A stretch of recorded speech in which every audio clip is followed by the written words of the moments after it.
ఏంటంటే ఈరోజు మన పాఠ్యాంశం ఏంటి? పడిపోకుండా జాగ్రత్త అంటున్నాడు.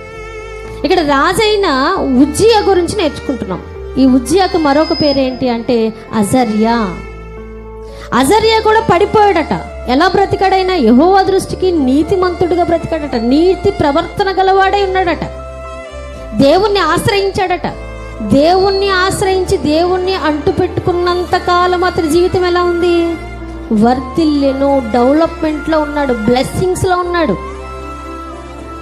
దేవుణ్ణి అంటు పెట్టుకుని దేవుని ఆశ్రయించున్నాడట. దేవుణ్ణి ఆశ్రయించినంత కాలము యెహోవా అతన్ని వర్ధిల్లింపజేసి అతనికి తోడుగా ఉన్నంత కాలం అతని స్థితి ఎలా ఉంది? బలాభివృద్ధి నొందాడట. అతని కీర్తి మొత్తం ఐగుప్తు మార్గ ప్రదేశంలో అంతటా వ్యాపించిందట. ఈ వ్యాపించడానికి, ఈ అభివృద్ధికి కారణం ఏంటని చెప్తున్నాడు? అతడు యెహోవాను ఆశ్రయించినంత కాలం అతని జీవితం ఎలా ఉంది? ఫలభరితంగా, ఆశీర్వాదకరంగా ఉంది. అభివృద్ధి పదంలోనే నడుస్తున్నాడు. దేవుడు అతనికి సహాయం చేస్తూ ఉన్నాడు.